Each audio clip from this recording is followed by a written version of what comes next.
ভয়ের আড্ডা। যারা এখানে আসবে তাদের সমাপ্তি হবে অন্ধকারে। তো আজকে একটু গলাটা খারাপ আছে, কারণ ঠান্ডা লেগেছে খুবই। তো চলো বেশি কথা বলবো না, ঘটনায় যাওয়া যাক। ভয়েসটা যদি একটু একটু জানি ভয়েসটা একটু বাজে শোনাচ্ছে, তো একটু অ্যাডজাস্ট করে নিও। শ্মশান ঘাট আর সেই কালো বিড়াল। জানিস তো, আমার বন্ধু রাফি আর ওর এক চেনা ছেলে, ওরা একবার শীতের রাতে ফিরছিল। তখন গ্রামে এত আলো ছিল না, রাস্তাটাও ছিল কাঁচা, দুপাশে সারি সারি খেজুর গাছ। আর জানিস তো, তার একটু দূরেই ছিল গ্রামের শ্মশান ঘাট আর কবরস্থানটা। ওদের খুব ভয় ভয় করছিল।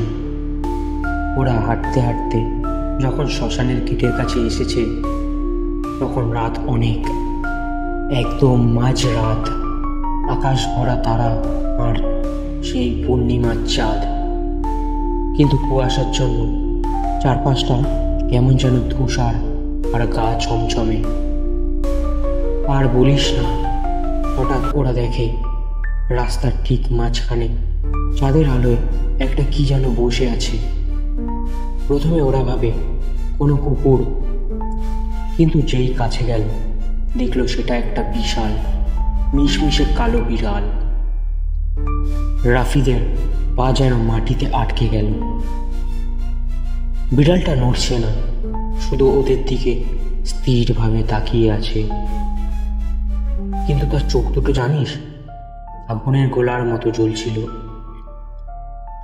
ওরা বুঝতে পারল এটা সাধারণ কোনো বিড়াল নয়, ওটা ছিল ভয়ঙ্কর কিছু। মনে হচ্ছিল যেন ওটা ওদের রাস্তা আটকানোর জন্যই বসে আছে। ওরা ভয়ে একে অপরের হাত ধরে কাঁপছিল, এক পাও এগোতে পারছিল না। কতক্ষণ এইভাবে দাঁড়িয়েছিল মনে নেই। শেষে কাকা কি মনে করে যেন ওদের খুঁজতে খুঁজতে সেই পথে চলে এলেন। কাকা ওদেরকে দেখে বুঝলেন ব্যাপারটা কি হয়েছে।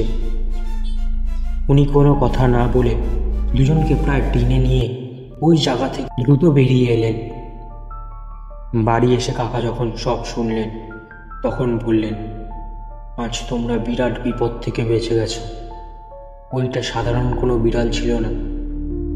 রাতের বেলায় ওই শ্মশান পথে যা দেখা যায় তাকে বিশ্বাস করতে নেই। সেই দিন আল্লাহ তোমাদের রক্ষা করেছেন। এরপর থেকে রাফিক আর কোনোদিনও রাতের বেলা শ্মশানে ওই রাস্তাটা দিয়ে যায় না।